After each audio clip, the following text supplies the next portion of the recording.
I will start with some informal introduction of myself. I used to be a PhD student, as you might guess, many years ago, and that's when I met with Judah.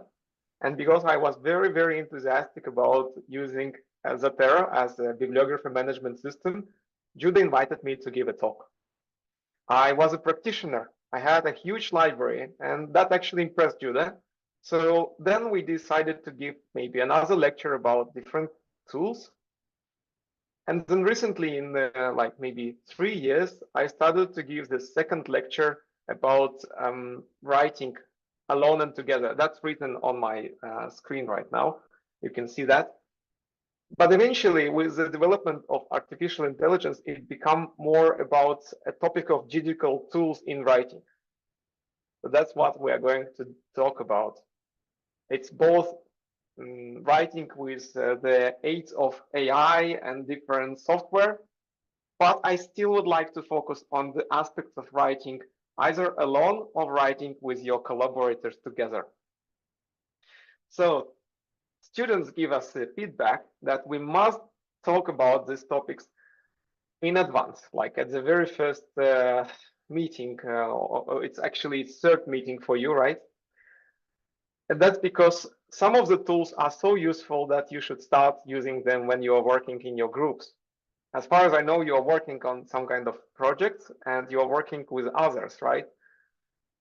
My advice, please listen to this presentation and then try some things from here. Just try, because you are not obliged to use the tools that you are used to, but during this course, you can experiment with novel tools. Just enjoy it. And with this introduction, let me start my presentation. The title, as you can see, is Digital Tools for Writing and Writing Alone and Together. And the outline will be as follows, written here. We will go through the writing process.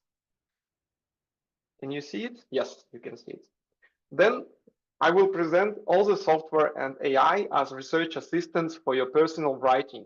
And we will discuss what kind of strategies could you use. We will have at the very end some activities using Google Docs and Word.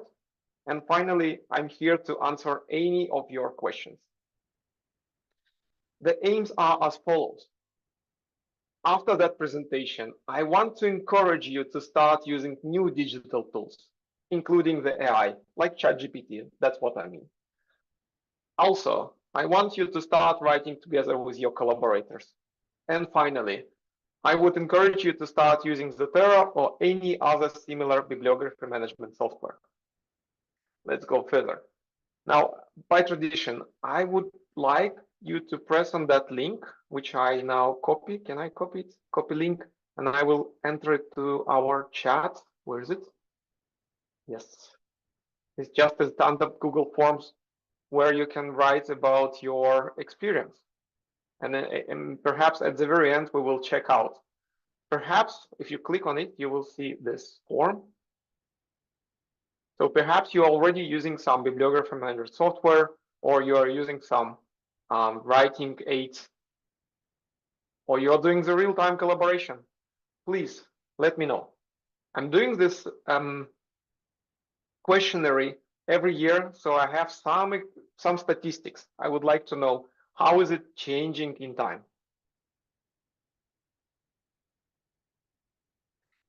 So I'll give you a moment to answer the question. Can you open the link? Yeah, I see.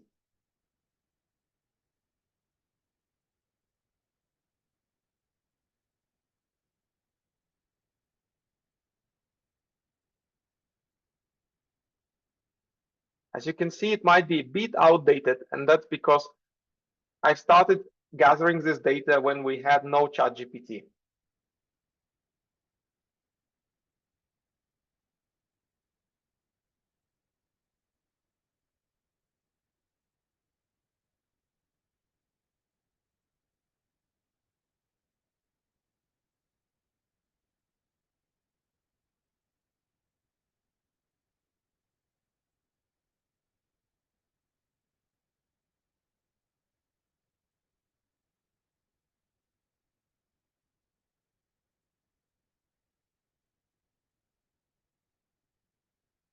Okay, I have answered myself.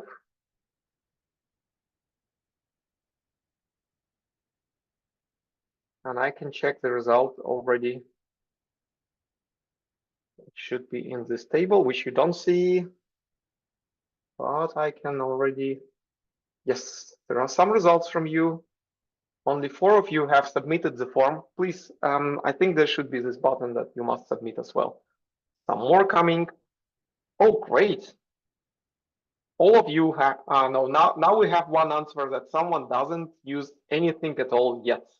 So I'm very happy because that's my task for today, to convince you to start using at least something. And most of you already using the Zotero and Grammarly and Google Docs. That's great. Yeah, and one of the answer is ChatGPT 3.5 because it helps me to get over the writer's block at the start. That's amazing because we will talk exactly about this. Now, I guess we should continue with the presentation. If someone is still answering, please finish. But others, you can now turn your attention to the screen, the writing process. I'm highlighting here 7 steps. Now let's go through it together calmly. We start with a brainstorm. We structure our text, you know, the introduction and then the methodology, results, discussion, summary. Perhaps in other fields it could be different. In most of the fields, it is more or less the same. Why? Because please remember this idea. Scientific writing is conventional. What does it mean, conventional? It means that some people agreed that we are writing in this way. Hundreds of years ago, it was like a letter to your friend. Today, it's very standardized. In each field, you have very specific structure for articles. So when you know the structure, you can go to drafting your paper, then you are revising it, then you polish what you have written, probably with your supervisor, and eventually you publish.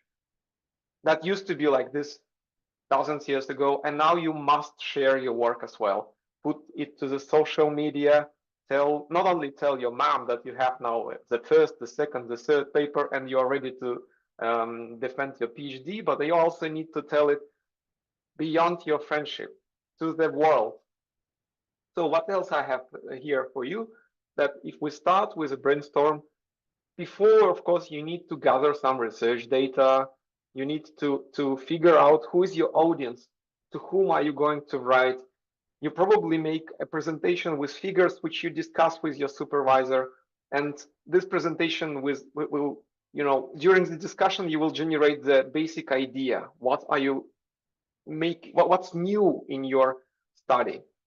In the structure, it's very important that not only you have plan, but you also convey some story. So you actually tell a story of your work.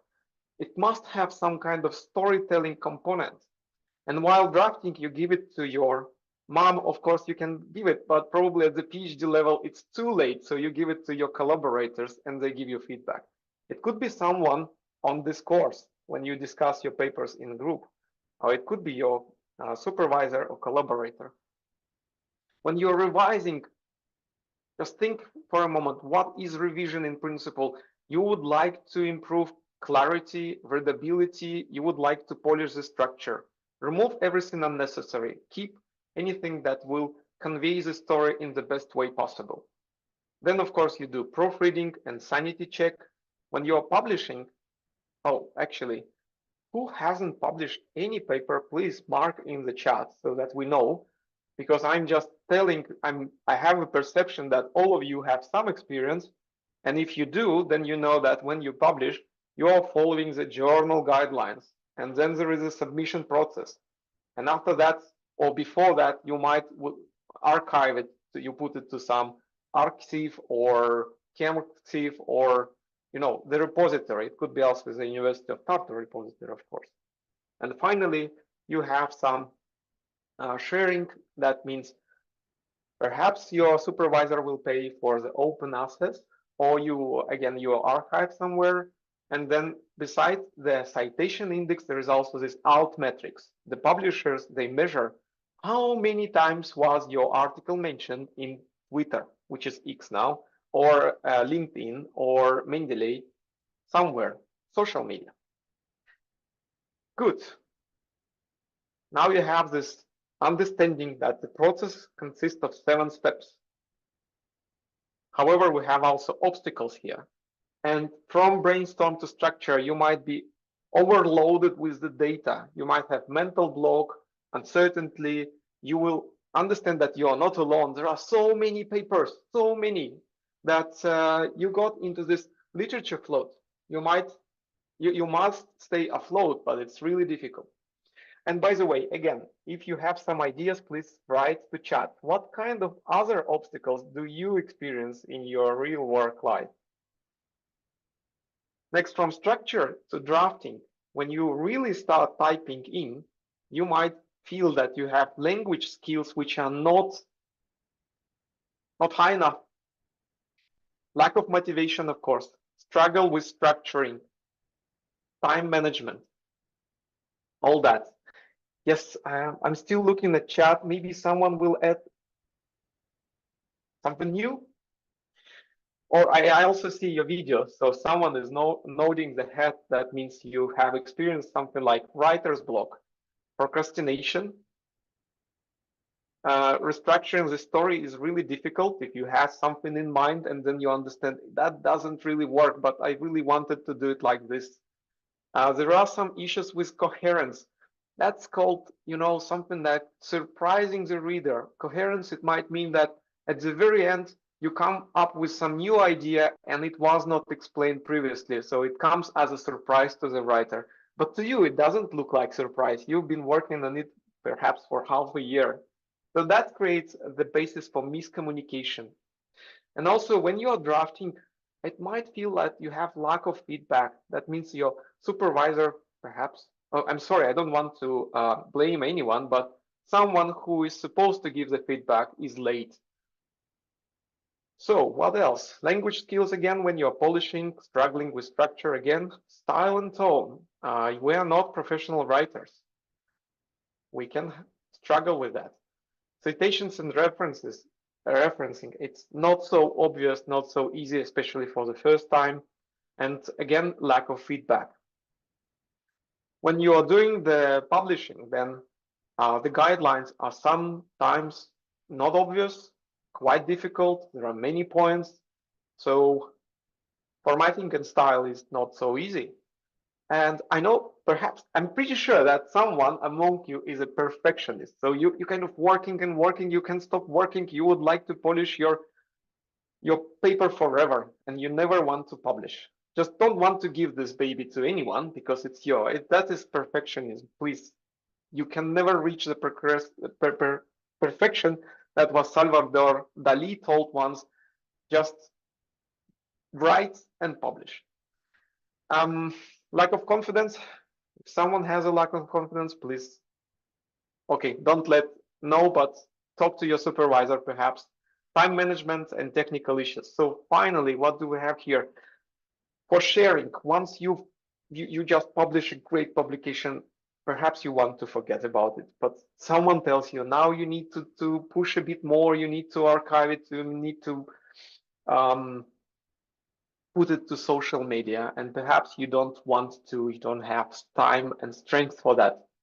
And moreover, that requires some different type of writing, right? So once you write just conventionally the scientific article, and then you need to tell the same story to a broader audience. That's difficult. And the final point here is actually very valid, that we are all afraid of criticism. It's very different when you are criticized in person by a supervisor, but it's very different when an auditory criticizes you. Whew, there are so many obstacles. What can we do? What do you do? Maybe you have a recipe. Please write in the chat. I have this recipe: keep calm and carry on. And of course, the other one, keep calm and finish your dissertation in time. But without joke, what could we do else? We could approach in a very systematic way. You know, the education is the key to success. You must be aware of tools that will help you to go through that long process. And one of them is, for example, the art of scientific storytelling. So perhaps you know that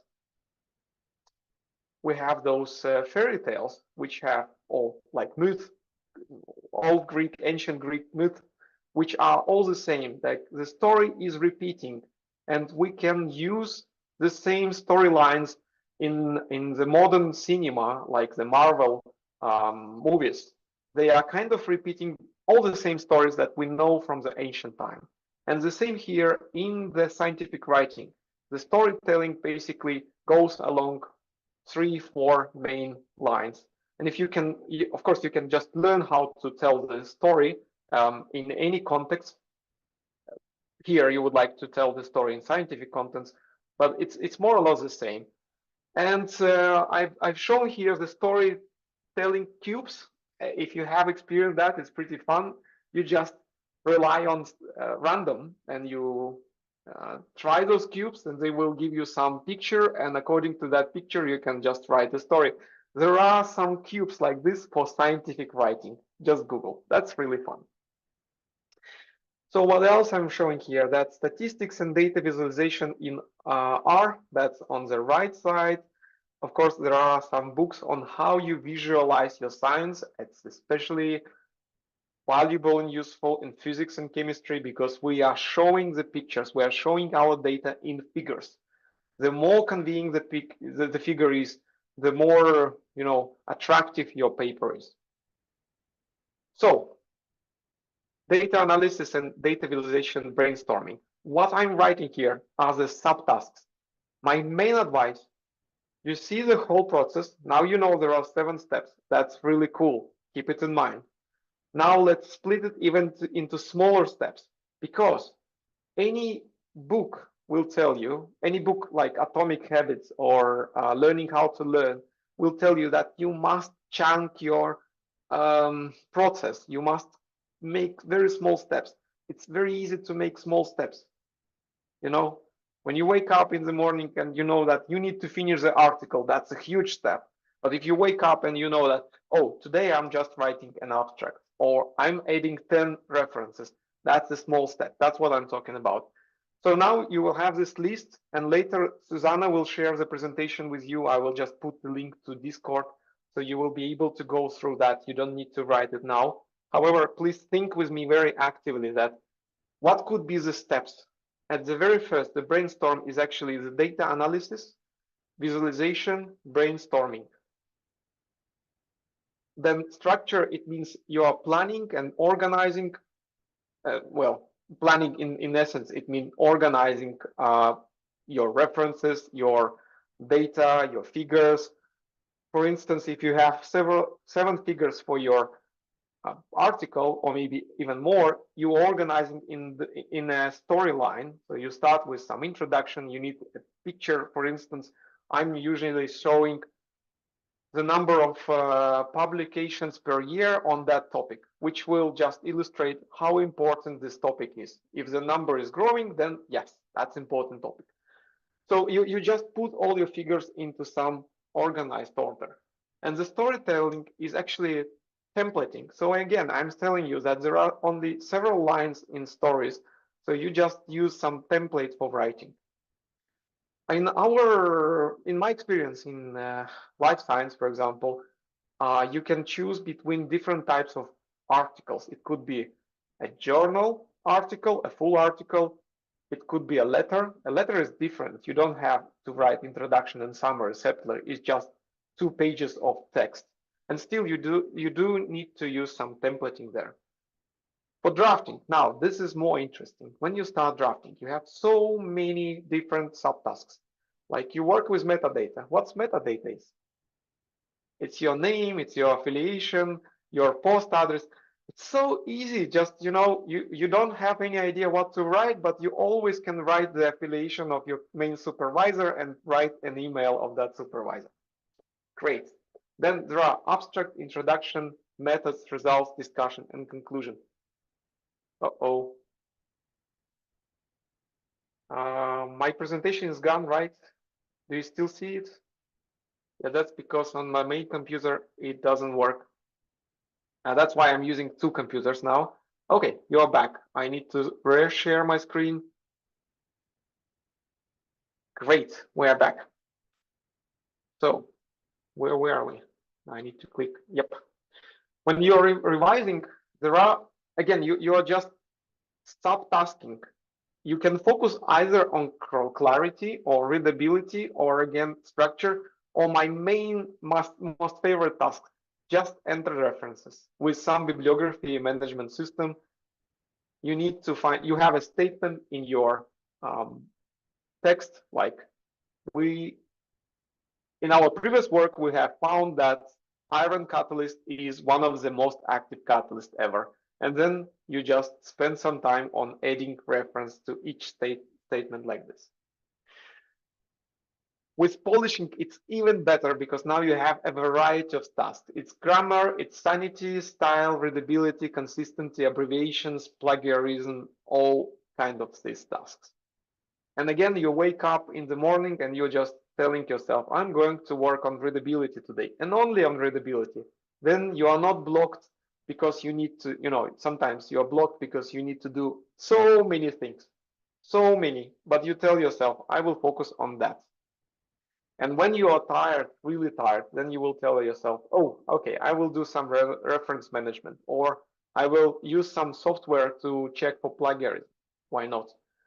Then you have this good feeling that you are actually progressing and doing something useful. Publishing. With publishing, you have text, equation, tables, figures. That's just formatting, adding those subscripts, aligning everything there in the text, maybe converting the caption into the format of that journal. Then you need to read the final proof, create a cover letter, make submission, answer reviewers, so many subtasks. And with sharing, as we mentioned before, it's also smaller tasks. I mean, it seems like you do need to write a text to post it on Twitter, but what you could use, you could just go onto the publisher webpage and probably they have a button there, share with Twitter. So you don't need to really write text. They will provide some text for you, and that takes just a second to do. All right. Now, what do we have here?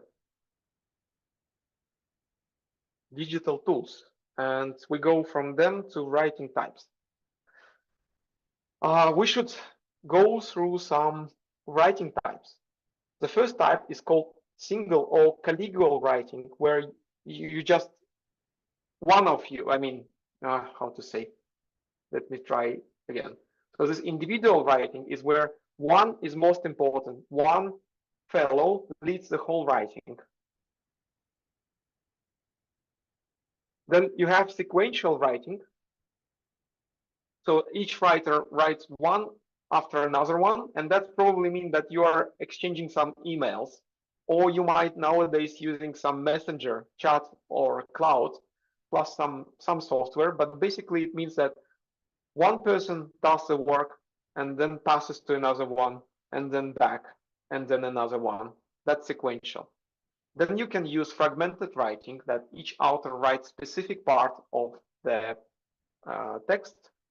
And here you can use many more tools. Basically, on one hand, it's all the same like email, but on the other hand, you can start using the real-time collaborative software. That could be Microsoft Office 365, or it could be Google Docs or Overleaf, so many varieties. And then you have simultaneous, that all authors write at the same time, and actually they can fulfill any of the jobs.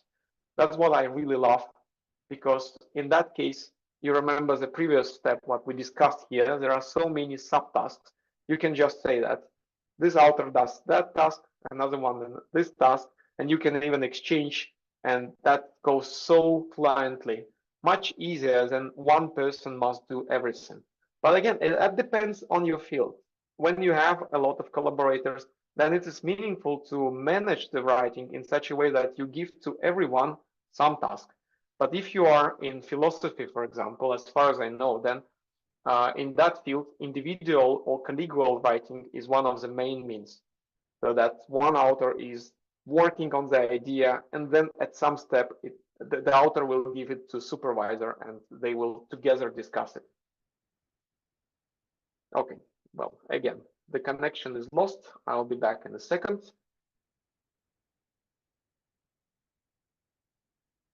What is your way of writing? While I'm still trying to reconnect, you can write in chat. I'm really interested if someone is just preferring to write alone the whole text.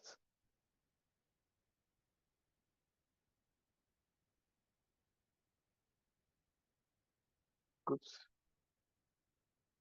I'm back with sharing the screen. I'm just illustrating what does it mean writing alone. It used to be with a pen or on a typewriter, or using some software, which is now Zoom is hiding something. I think it was called Omni Writer or something like that, where when you turn it on, there is nothing on your screen, only that software that I'm illustrating on the right. There is another software I'm illustrating on the right and in the bottom that is used to write books. And this is super cool because you focus on the writing. You don't need the formatting, but you need to remember who are the characters, what kind of stages you have, how many chapters, what are the relations, and there are software to write that. And in the left bottom corner, I'm just writing my remark, showing my remark. Well, I really love writing with a pen on digital note-taking books. It could be, of course, iPad or anything, but the main point is you just write there. Paper and a pen. Now, I didn't get any answer. I did got. So someone wrote. K. Jakob writes that he is a lonely writer. And then Susanna adds that in humanities, it's pretty common to write alone. Great. And we will have some examples of how you can write together in other disciplines. And why you should write together, it's actually not so obvious, but the Nature article here shows that when you write together with someone in collaboration, then the impact of your writing is higher. There might be many reasons why is it so. It's just this kind of statistics. And also another kind of statistic is that the international collaboration is just growing. That is a general trend, global trend, I would say. So, writing fellows, some humor. Just consider all your writing fellows as your accompanist. It's like you in the center, but you have almighty supervisor who is like a magician. He might actually be gone for half a year, but when he or she comes back, then miracles happen. Then you have very strong and potent colleagues who can help always, and others all around, some super experts, but also non-experts, could be your friends. And of course, nowadays you have research assistants. Who are these research assistants? What do you think? The AI.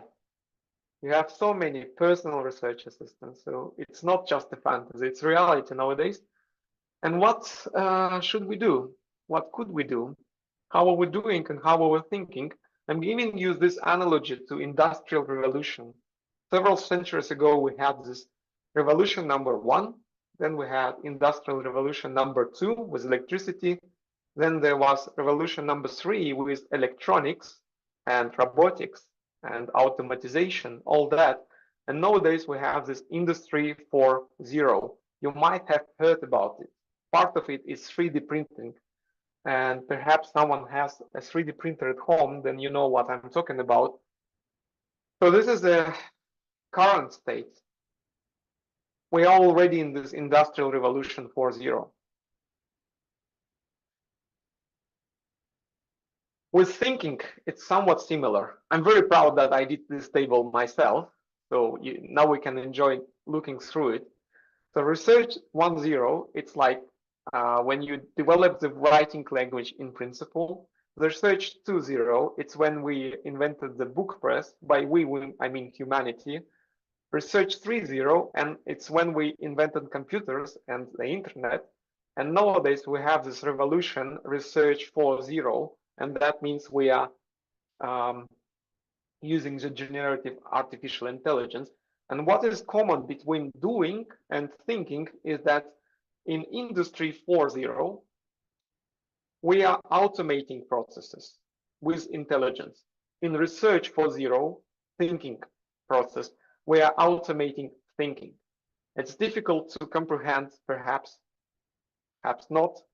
For me, it was difficult to comprehend, to understand that something is changing in the way we're thinking, but this is how I summarize it. So I think this is inevitable and we should do something with that. What can we do? Let's watch a YouTube video.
Okay, we are back from that video.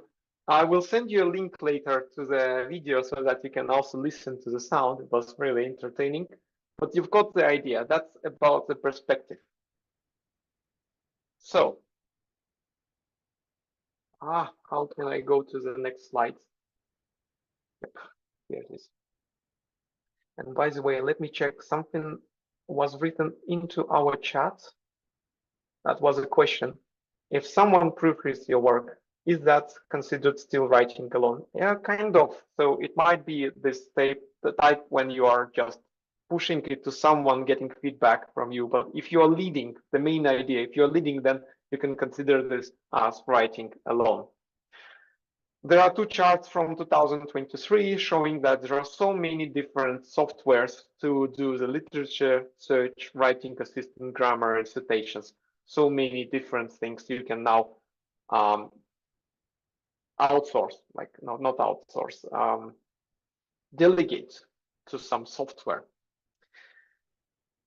Again, I'm curious if someone is already using some of those. Probably Zotero and Grammarly, you have answered that, but maybe you are using something that is also shown here, but not so popular. For instance, it could be Notion or note keeping or Research Rabbit. You can write to chat. Also, we have this circle, again, showing that there are so many new things. And that's puzzling. It's also fascinating that when I started to give a lecture on bibliography management, there were just basically maybe a dozen of software, and they did exactly the same. And there was, of course, the word processor. Maybe there was some alternative like LibreOffice, but they were exactly the same. And perhaps Grammarly is something pretty new. So we didn't have many more software. And for decades, nothing changed there. We always could just go through the same tutorial on the Zotero or watch the same video on YouTube. Nowadays, it's different. It's like only 1 year when the AI is on the market. I'm pretty sure that ChatGPT was announced in 2022, somewhere in November, December. I remember myself when I was playing with Meta. No one even remembers the first generative AI names. I was just fascinating that you can type in, write me something about electrochemistry, and it just wrote the meaningful text. And then in a month, it was ChatGPT, which could easily do that in a chat way. So in a year, it all changed. And now you have all this Hugging Face and Ritter and you. Of course, I do not have enough time to try them. I've tried DALL-E, Midjourney, I tried GitHub Copilot, some of them, but there are so many more. So what's really important is to click on this link. We have Wiki UT display, which I will copy to the chat now. Great. So you can open as well, and I will show what you will find there. If you go there, that will be University of Tartu IT Wiki, and you can find some software. And if you click on artificial intelligence, you will find out that you have the subscription through the University of Tartu to Microsoft Copilot. You can also use the OpenAI API. So if you know what it is, then it's great. You can use it. If you don't know, forget about it. Copilot is basically great for programming. And that's not all, because go back. If you haven't used Grammarly yet, you must start using Grammarly. Where is it? Installing. Wow. So you have so many different cool programs, but we are interested in Grammarly. So basically, I should just write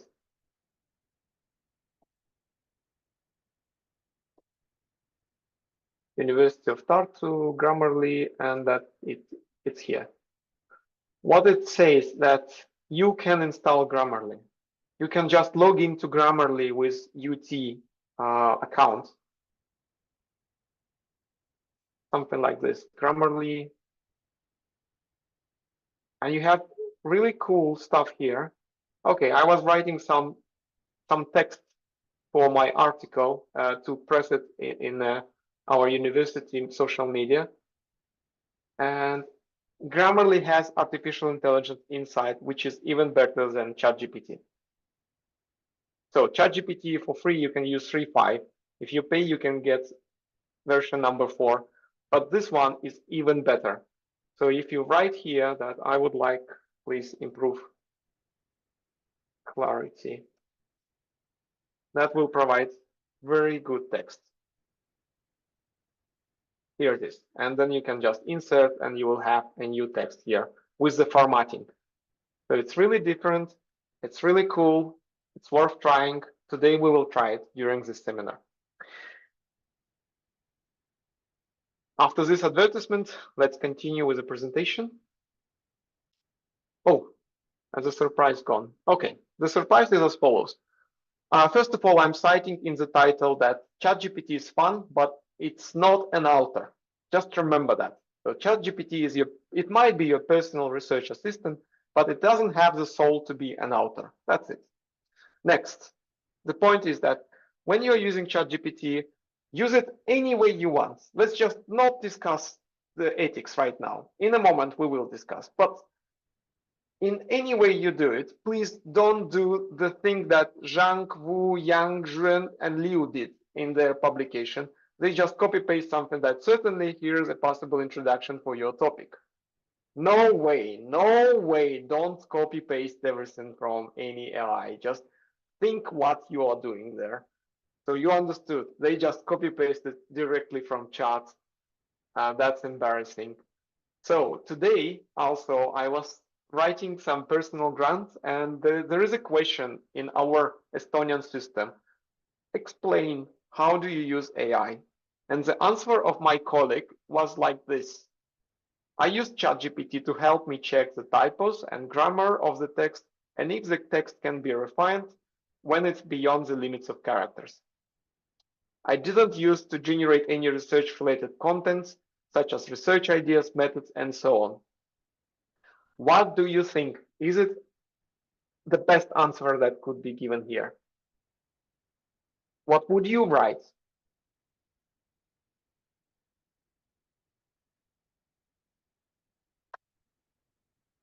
So now you must be aware that at the University of Tartu, we have the policy. Not only Tartu, in Estonia in general, they are very, very progressive. Basically, remember four things. You can use AI with the purpose, with the purpose. So purposely use AI, not just for fun, purposely. Then you must consider ethics.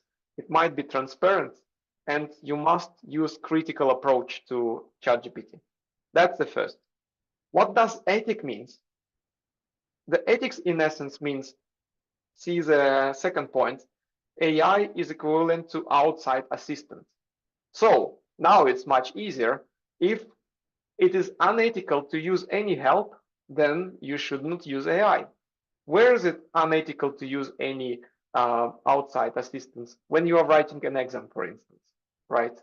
When you were explicitly told, write yourself, show your creativity, show your own work, then you are not allowed to use AI. That's very easy to remember. AI is equivalent of assistant. Third point, AI must be properly described in references. Described and referenced. So here's an example how you can reference. It is like ChatGPT, but it could be Midjourney, it could be Grammarly now. That's very official. Perhaps you don't need always to do that, but if we are now writing articles, most probably the publishers will ask you whether you have used it. So now you can just very professionally cite that you have used ChatGPT version 2022 or 2023. And then the general data protection regulations applies to the AI, which in essence, it means do not share personal data. Just don't do that. There are also some fears that if you put part of your research or articles in ChatGPT, then it might leak. So through this stealing from the OpenAI, someone will get your writings and will reuse it. The same idea applies not only to the artificial intelligence, it goes to Microsoft Office, it goes to any cloud solution like Google Docs, because whenever you put the data there, it's on some server and someone can steal it, right? But it's more importantly that don't put personal data, not only yours, but someone else. And I see that Susanna has a question, please. I just wanted to say regarding the previous slide where your colleague said that they're only using it to refine their own text. What I've found, I've used ChatGPT a lot and played around with it and so on. But I found that you can't just use it to refine your text, because if you just tell ChatGPT that, improve this, make it sound more academic, or just improve for clarity and so on, without any previous context, it's not very good at it. Mm-hmm. So absolutely. To make it better and to give the app some context, I usually let it tell me about a certain subject. So for example, I don't know, let's say I'm writing about Husserl, and then I'm asking it, so tell me what are some of his philosophical ideas? What does he mean by, what does he talk about time, temporality, and so on? And then it gives me answers, and then it also has better context of what it needs to do, of that terminology it might use. So I would say to just use it for grammar, it's not going to be that good. It needs some additional context to actually improve your own writing if you use it for that purpose. Yeah, with Grammarly, it's more fun, because when you use Grammarly every day, it also shows to you the statistics, how is your writing is improving. With ChatGPT, your writing might become even worse than it used to be. With Grammarly, it is consistently improving, because Grammarly shows you what's wrong with the sentences, how you should rephrase, what are the best adverbs there. Yes, so Susanna, thank you very much. And you give me the idea. I was just discussing with my wife the same case of my colleague writing the grant, and she actually, like, I was asking, what is ChatGPT? How should I present? And like, no, the question was, if I have the form from the publisher or from the Estonian research agency, what should I write there? How I'm interacting with AI? And she just told me, well, tell the truth. It's your second best friend, of course, because whenever you are organizing some birthday, you are asking what is the best meal there, what could be the gift for a fifth year, fifth grade student, or something like this. That's why I would like to ask you, what would be your best scientific use of ChatGPT or any similar? And what is more fun use of that? If you have some story, please tell. But let's go back to this tutorial by University of Tartu. You will have the link. You should click on it, and there is a very long read. Yes. But I'm just copy paste some good things that you can learn from it. So you can use ChatGPT to find ideas, improve text, to overcome the writer's block. I think it's so genius that someone wrote this down, because this is indeed true. ChatGPT might not be the best way to refine your text, but it is a great way to start. You kind of talking to your second best friend in science on that topic without any hesitation, without any fear that someone will criticize that. How cannot you know some basics of philosophy?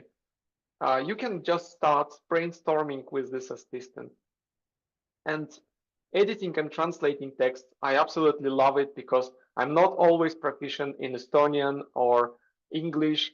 So sometimes I just double check with that. So at least there are no Grammarly analog for Estonian.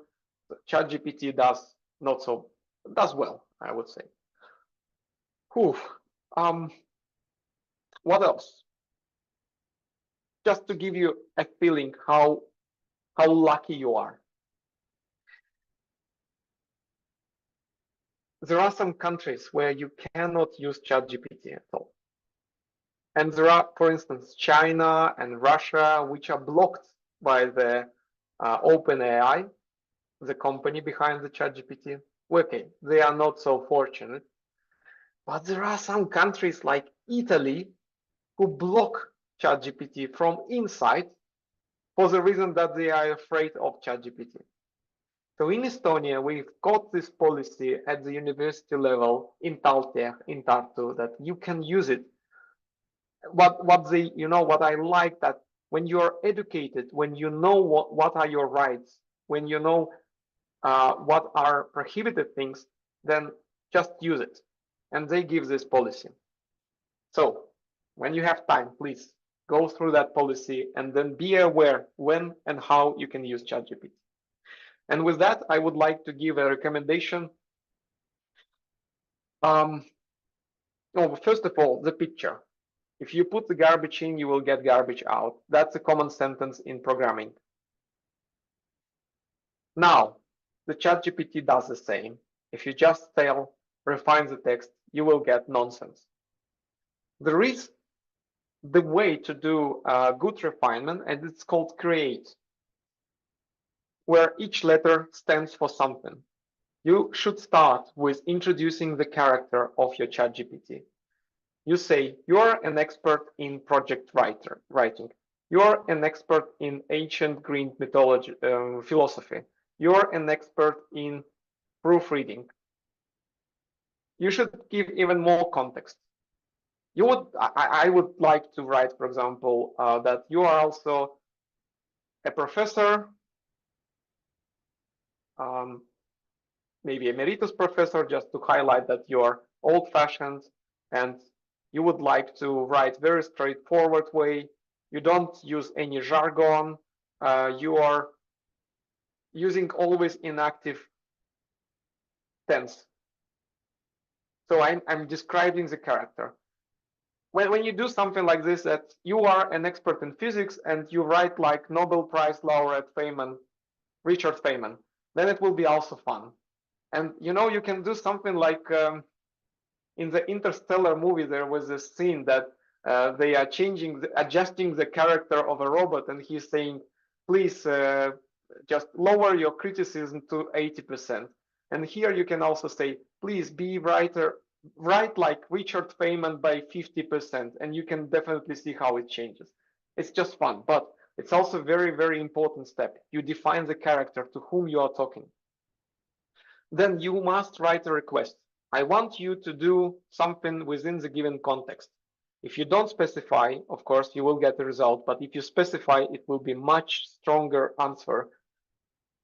Then it's great to provide examples. And moreover, what I'm usually doing when I was writing some article, no, not article, sorry, proposal, it could be article as well. I found some abstracts for grant-winning proposals, and then I put them into Excel table, actually Google Docs table. And after that, do you still see me? Oh, it's reconnecting. Okay, I can still keep talking. After that, I've asked ChatGPT, please analyze the successful proposals. How do they write the abstract? And my task was not to write an abstract for me, but I wanted to give the structure. So what is the structure in the grant-winning abstracts? And after that, you learn, so that's how they do it. It consists of 4 steps. First step is introduction. Last step will be highlighting the main idea, something like that. So I'm really using it as a research tool. Then after you provide some examples, you will get some version. That's not the final thing. You should do some adjustments. I'm giving you an example that I'm usually writing prefer verbs instead of adjectives. What do I mean by adjectives? I mean that ChatGPT tends to write superficial, what's adjective?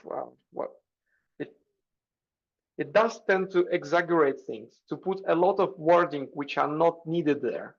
But English is an active language, so it's really cool to write in terms of verbs. And that's what I would like to push. I'm telling chat, please do this. It's not only text that you would like to have as a result. It could be a table or any type of output. It could be a piece of code in my case. If I'm asking for some recipes, I would like to see a list. I would like to see some tables, different kinds, up to you. But it's now I'm giving you a hint that it's not only the text that should be given there. And moreover, you can ask, please write in LaTeX, please write in Wiki markup language, please format it for Word so that I can copy paste it to Word without reformatting. All these things. And there is also extras. I really love that. I really love that you can ask questions before answering. I'm not really using it for generating texts, but I'm using it to analyze my own text. For instance, I wrote a text and I have a story. How do I know that it works for my audience? I'm asking ChatGPT, you are the most critical reviewer ever. Reviewer number 3, you are reviewer number 3 who is going to criticize my paper completely. Please give me 5 points why you should not publish my paper. And then I get the critics, which is fun because it's also fair. It's better to ask not to write for yourself, but better to give you feedback on your writing. And what is cool because it's interactive. You get the feedback immediately. You don't need to wait. You have this kind of smooth process, which I personally absolutely enjoy. So please remember this create thing. And as Susanna highlighted, not just ask, refine and copy paste the text, but do some more working. Define the character, request, provide examples, adjust the output, ask for specific output, and then some cherry on top, add some extras. Good. So here is some comparison of collaborative and individual writing. Now, what I would like to stress is that previously collaborative writing was really efficient because you can delegate to your co-author, some tasks, and you can use tools to work real-time collaboration like Word, Google Docs, Overleaf. In those things, you can track changes, comment, version control you have there, you share it with many people, and you can edit it at the same time simultaneously. So additionally, there was some software for editing bibliography like the Zotero. You could code with GitHub. Not only, so there are many things like this, and you can do the data analysis together with your collaborators like in Colab. That's collaborative writing, that's great. But now with all these chats, you can actually be very proficient and efficient with individual writing where you're alone, but you have an assistant.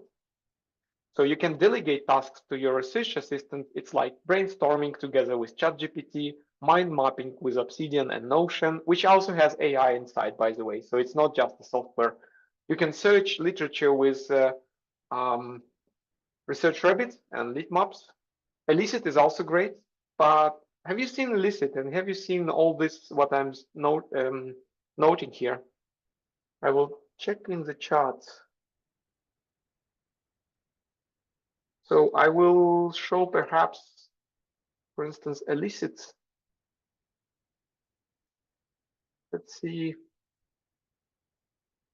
Now you can see my screen, and Elicit asked me to explore some scientific literature with a research question. Yeah, I will just take an example. Where are the benefits of taking I-theanine? That's a chemical question. And then it will give you some text with references, and these references are from the real literature. The idea is brilliant. However, in my personal experience, it never gave me any really reliable sources. It was just fun to check whether I have missed something in the literature, but I still feel it. I have this strong feeling that I'm a better expert than Elicit. Anyway, the idea is great because now you can press on that and you will have a synopsis, like an abstract of that specific article. You can copy the DOI, so you can go and open this article somewhere and dive into that in more details. Let me go back to the presentation. And we were discussing that now with a research assistant, you can search literature, you can summarize with Humata or some other things, proofread with Grammarly, paraphrase with Quillbot. You can write abstract with Writeful, which is absolutely great. Now you have this link, which I will copy to the chat. That would be actually one of the tasks for today. If you open this, I have created some table, and last time, like half a year ago, with others, we just wrote here some AI tools, maybe not even AI, but just some tools which can do this functionality here. Oh, I can see that you have joined. Thank you so much. So there are software for writing papers, summarizing papers, like TLDRs. It's pretty cool. And I suggest you can just play with that, because now you have a longer list, and this is meant for research. You can try something out of this. Meanwhile, I'll go back to the presentation and show you again this slide that you can write collaboratively and individually.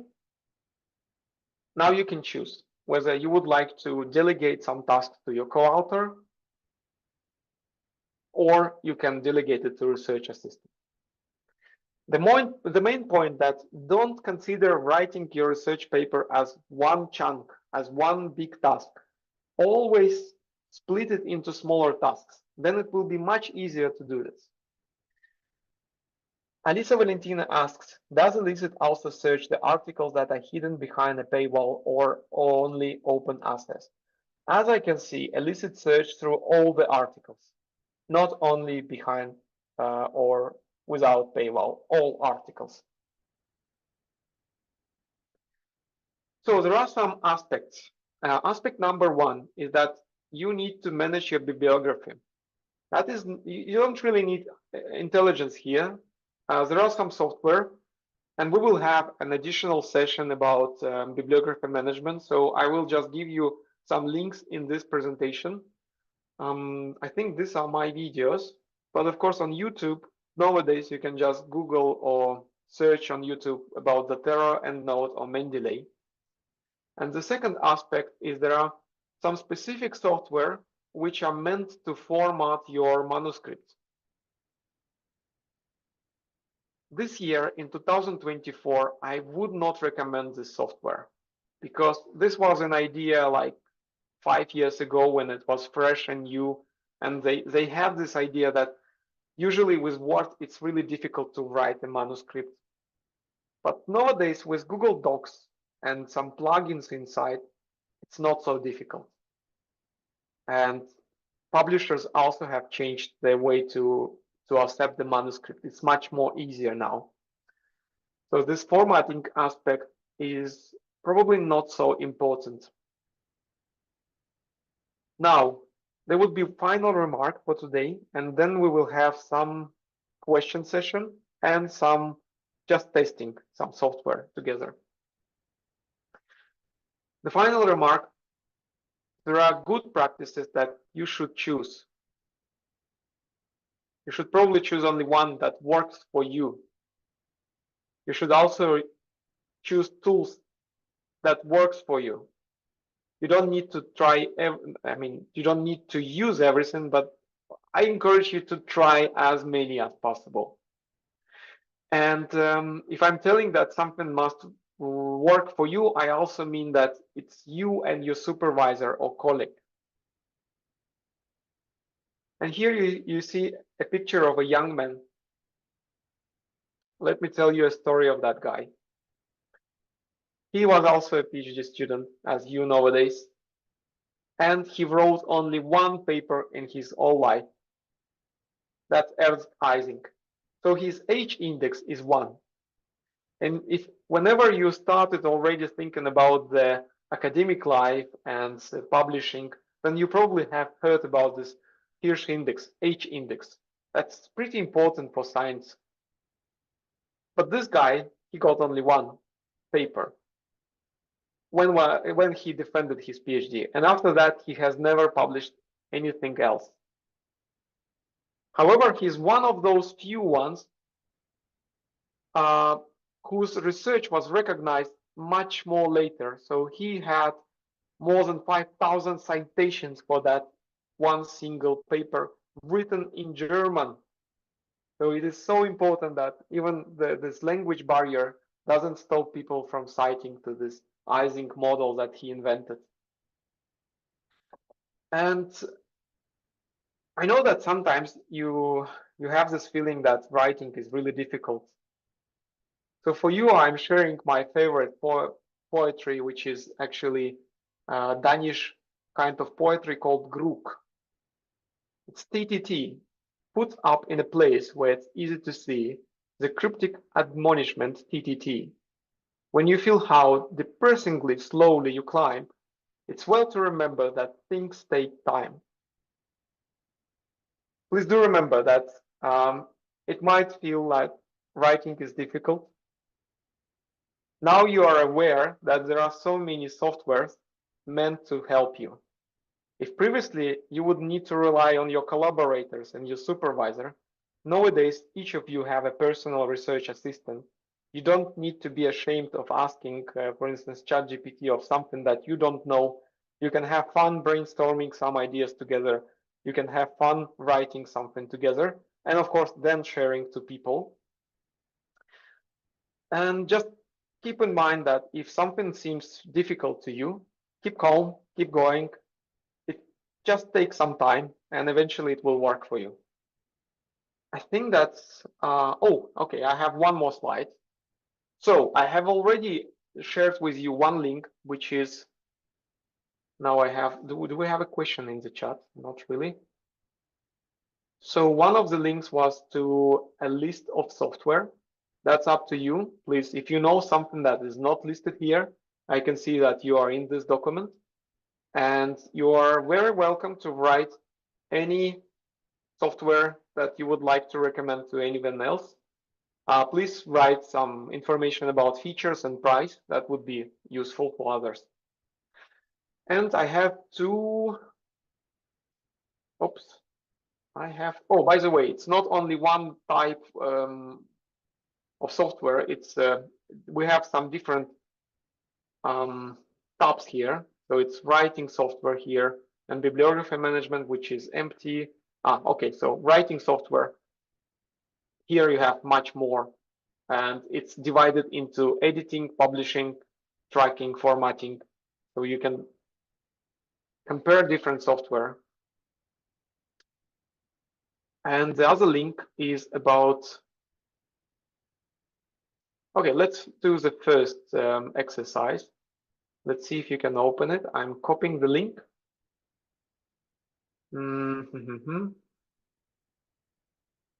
Chat, right. Good, are you there? I'm copying the link here. Now you have it in the chat.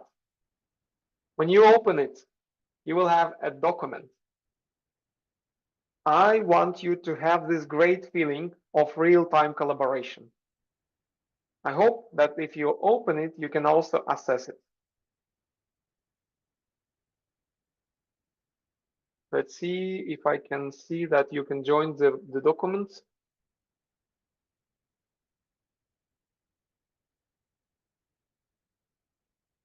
Let me know what should I change. Perhaps the sharing properties. Yeah, it says you don't have access. Okay. Let me check the link again. Settings.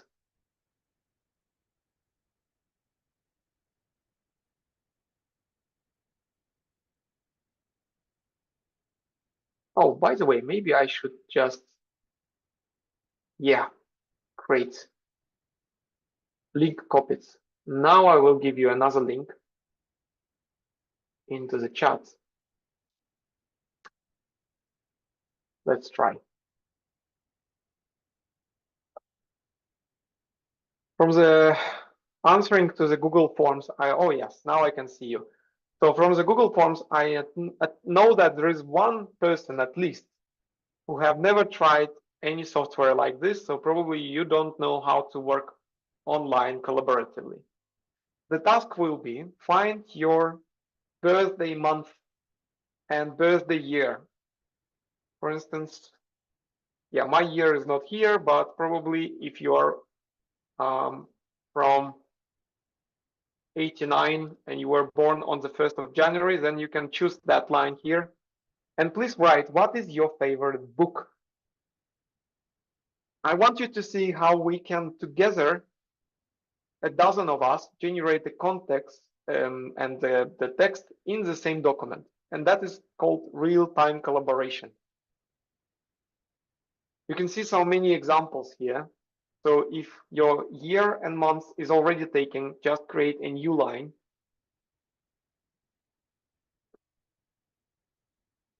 And your task is to write, what is your favorite book? It would be great if you just provide some more details, not only the name of the book.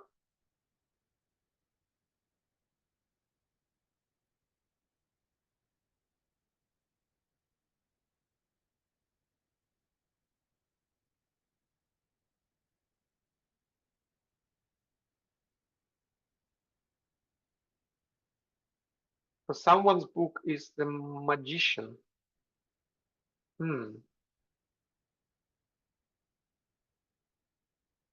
using this list to find really cool new books.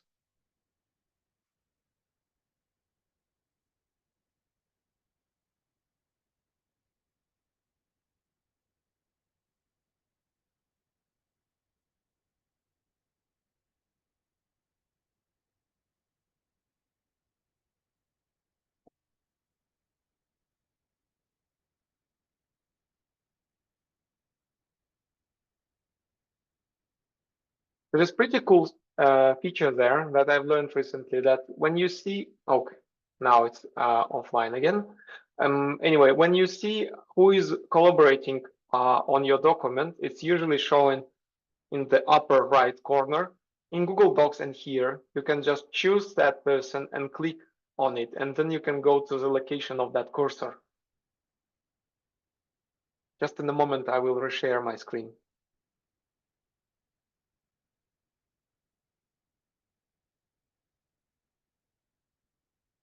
Great.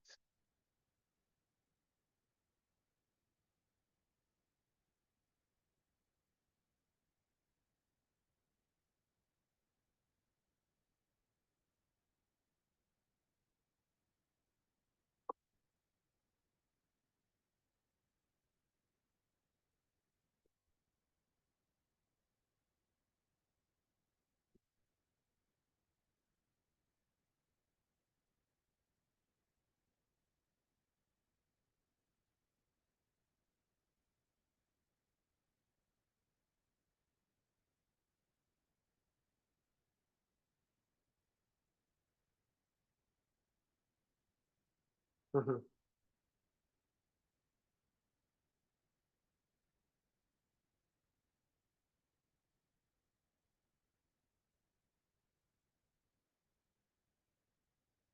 Susanna, we still have 15 minutes. I can see your video, yes.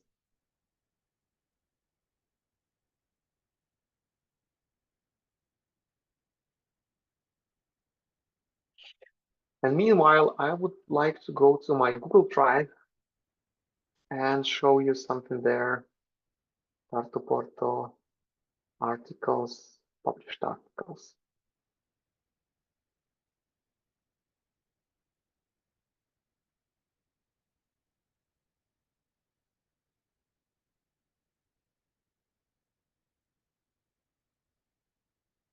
Okay, I hope that those who have finished already can switch the screen, and I'm just showing that I myself using Google Docs to write articles like this one. I find it very convenient.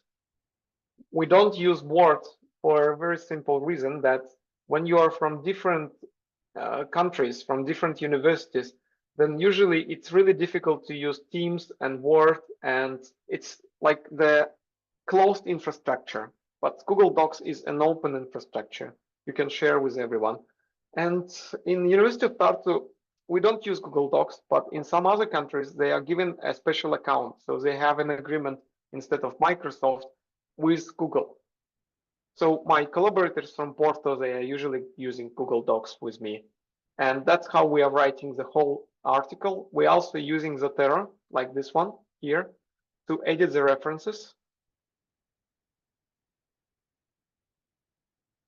Just a second, it's loading, updating the document, please wait. So that was already an old document. We have published it long before. Click no will be let. Okay. Yes. Yes. It's updating some numbers. Okay. Yeah, I think we will just cancel. The idea is that in this document, when it was active, now it's annoying. When it was active, we had all the references in this document formatted with Zotero.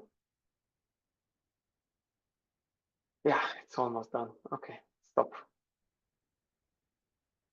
Sometimes it's running crazy, but when you are actively using it, it's fine. A good example that the software doesn't always work as you expect it to work.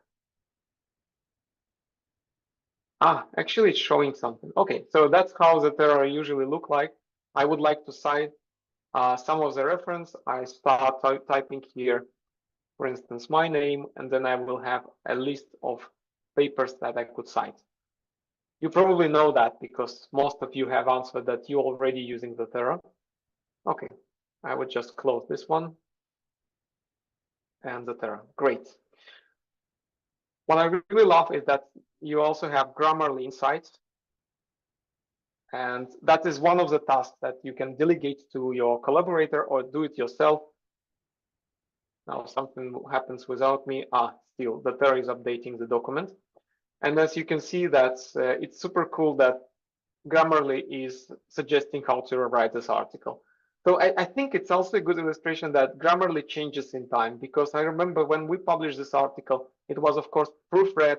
We eliminated all of the suggestions by Grammarly, and nowadays it gives you even more suggestions, meaning that they have changed the algorithm.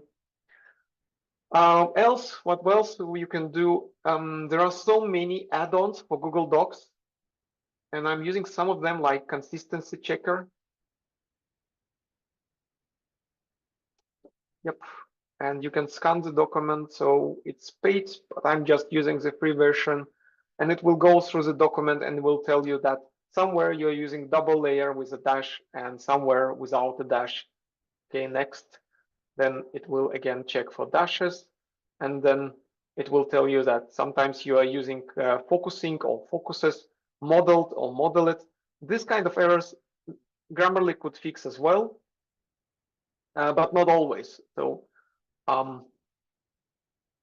it's about abbreviations, whether you would like to check NASA with all capitals or only first letter, but I don't have anything like this. I don't have issues. Okay, we run this. There are some more extensions. I'm using something like, you can have Quillbots, that's for paraphrasing.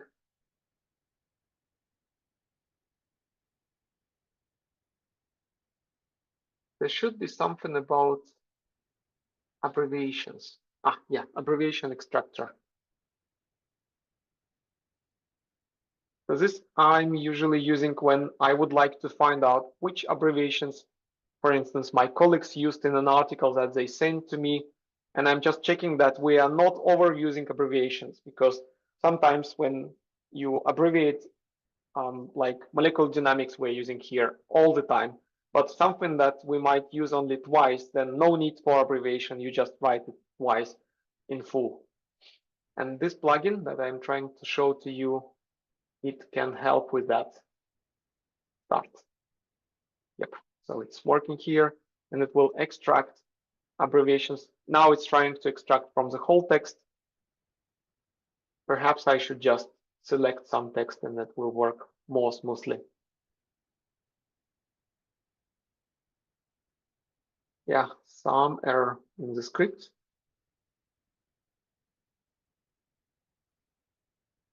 Okay, so it created a list of abbreviations in this text, and this is what I'm using: DFT, EDL, FF, ionic liquids. It might be too much, so this is a good way to analyze the text and then remove unnecessary things from the text. I mean, Grammarly doesn't do that, for instance. Good. Now I suggest that we do another exercise with Google Docs. But first I need to understand where is the presentation. Oh, it's lost. Aha, here it is. We have a document that we started with Judah long ago. I'm going to keep this link, copy and share with you in chat. Go to Google Docs. Use some tools to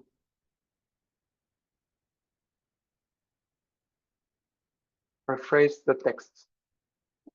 So here's a document that we started long time ago, and you're very welcome to write your name here as a co-author of that document. So maybe one day we'll write a blog post about writing together the good, the bad, and ugly sides of collaborative writing and using AI. And we wrote, first of all, the good sides of writing together. If you have this experience, you can just write your ideas here. You can focus on the bad sides of writing together. You can focus on ugly sides. What I'm suggesting you today is to refine the text of those who wrote it before you. You can copy paste the text, go to ChatGPT, talk about the written text, try to structure it in a better way. Or you can go to Grammarly, and I would advertise, try Grammarly. If you are already experienced in ChatGPT, then definitely go to Grammarly and try to refine the text here.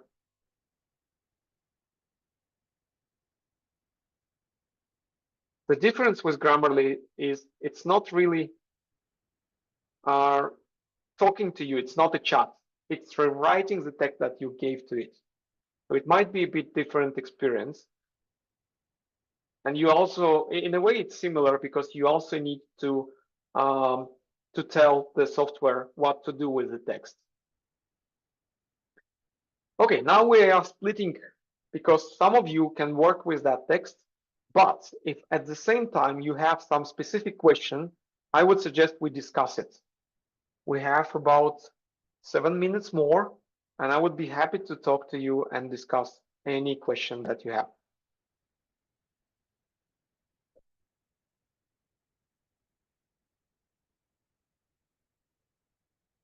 The aim of that presentation was to encourage you to use this software. Not only this way that we discussed Google Docs and Word and ChatGPT and Grammarly, but basically anything that can help you write.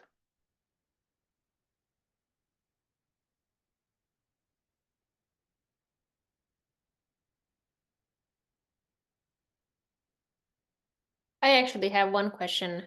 Yes, Susanna. So, how long do you think it would take to get used to using these tools? Because I found that, for example, ChatGPT, Grammarly, they are pretty easy to use. They're pretty straightforward. I would say that they're also user-friendly and so on. But it might take more time to get used to using, for example, Zotero and maybe some other apps as well. So what would you, so if someone hasn't used anything yet, what would be the go-to app that's, very easy to use, and how to get used to using them? For example, if someone is in a time crunch, you might not recommend something that's time consuming to start using, basically. My recommendation, because you're here already taking this excellent course, you should take your time right now, right here, to try different tools. You will find out which one suits you when you try it. And that's why I'm highlighting that during this course, no one is pushing you. No one is telling you that the result might be excellent or there are some criteria. You are learning here how to write your texts, and you're learning to collaborate with your group mates. You're learning to use different software. Use that time to try. Susanna is asking something different, perhaps. Susanna, if I understand correctly, you are asking how to use it in real life when you are not on the course, but you are really pushed to submit an article. And you are thinking, maybe there is some magical tool that will help you, right? What should it be? Should I right now switch to Zotero? Should I go try some AI that will proofread my text? What should I do? That's a common question, yes. What I'm doing, when I have a task, it's my usual attitude. I'm telling myself that I'm writing an article. I would like to learn something when I'm writing article.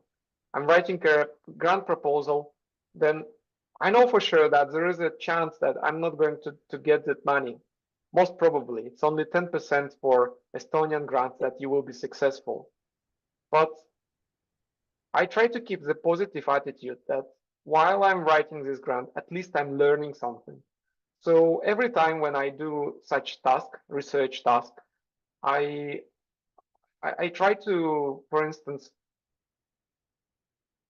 find out how to advertise a new publication through social media. Next time, when I'm writing a project, I need to do the planning of my project. Then I'm telling myself, oh, I have never tried the project management software. So I just Google and I enjoy checking something. I even pay for them. I just try out if it works for me. And of course, I'm asking my colleagues, have they used that? So I find out that no one is using, for instance, project management software. Absolutely no one. That is really, really surprising. But that's the reality. Whether if I ask my IT friends, they will tell me, "Oh, Asana, yeah, we use some software, we use some, how do they call it, some techniques," and they will tell me what are the pluses and minuses. I think that's a way. At least for me, it works. Each time you do a task, you tell yourself, oh, today I would like to learn something new. And I know that there is a software specifically for that. I will try it. Of course, it doesn't work for everyone, but just keeping this attitude helps. I hope I have answered you, Susanna. Like no one have enough time. I think so. Yeah, but just again, sometimes it feels that there are too much of things, right? Writing a project, writing an article, it's too much. And if I would try to use all kind of softwares to do that, I would not succeed and I will feel so frustrated. So every time when I have like a dozen of tasks, I will just try one new software to do that. Like lately I used Jenny AI, this one. I'm sharing it on the screen. Hope it's going to open soon.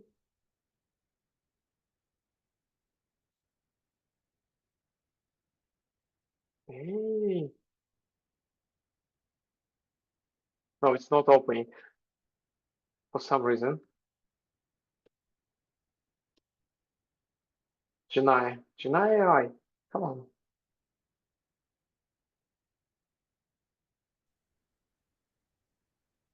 As you're opening, I'm also going to ask, have you found any type of software that for you isn't really worth it and that doing it by yourself is easier?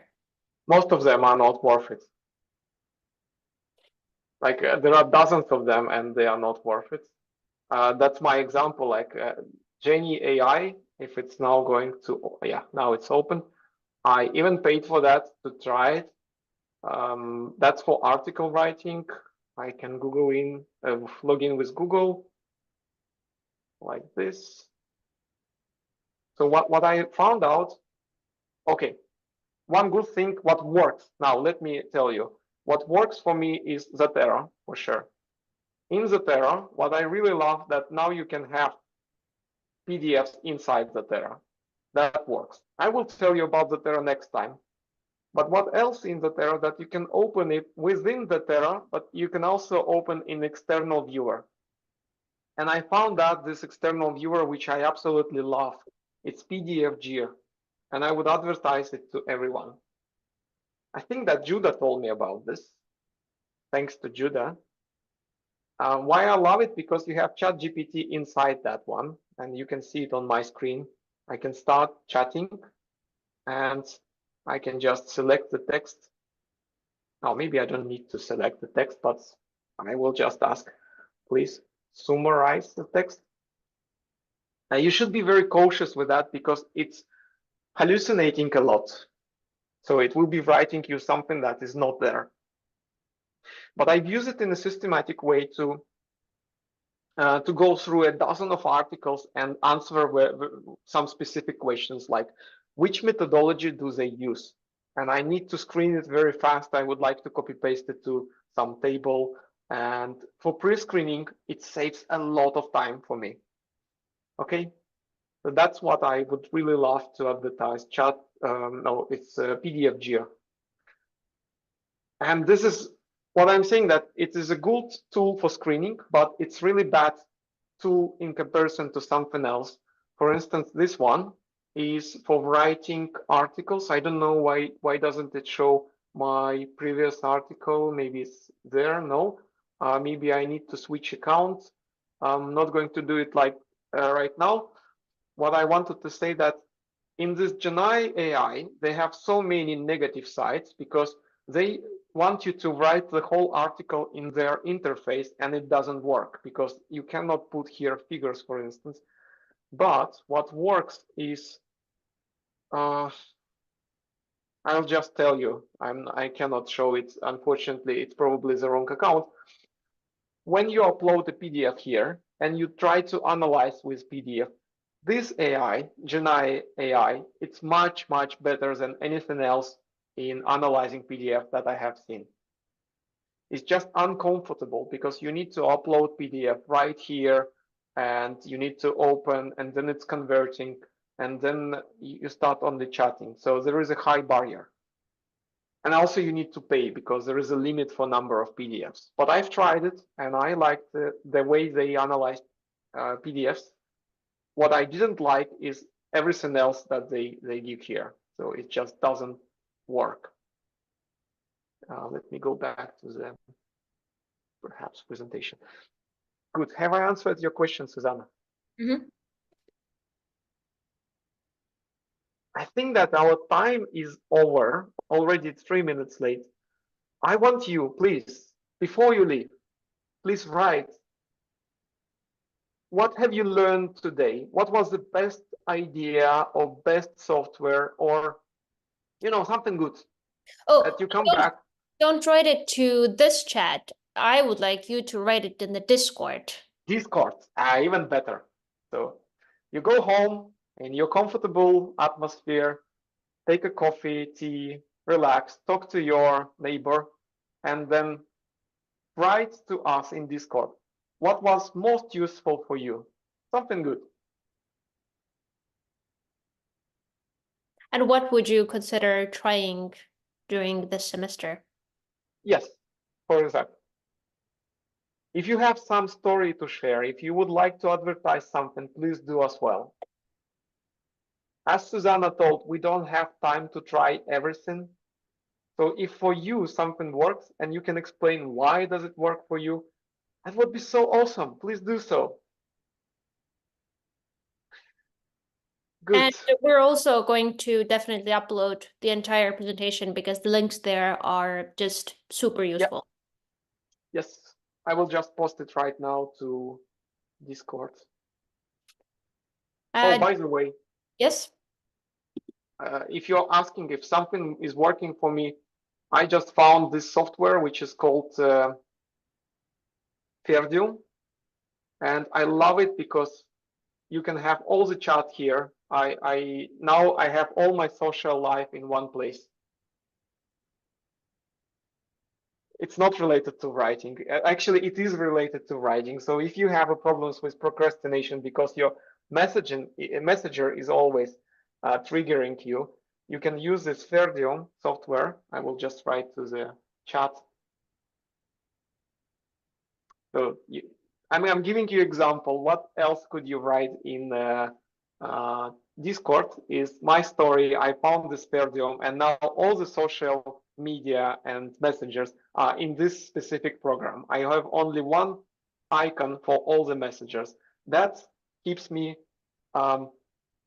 focused. I'm not distracted so much anymore. Susanna, please, you want to tell something? I have nothing more to say. Well, basically our time is running out. So if you do have any questions, please let us know right away. If you don't have questions right away, but might have later, share them on Discord. I will do my best to answer. And I think Vladislav can also answer them because he also has access to our Discord. So feel free to ask, to contribute to the discussion. And I think we can wrap up today. Thank you so much. And have a nice course. Have a nice day. Yes. Bye. And we will meet in person next week. Next time. Yes. Bye-bye. Thank you. Bye. Bye. Bye-bye.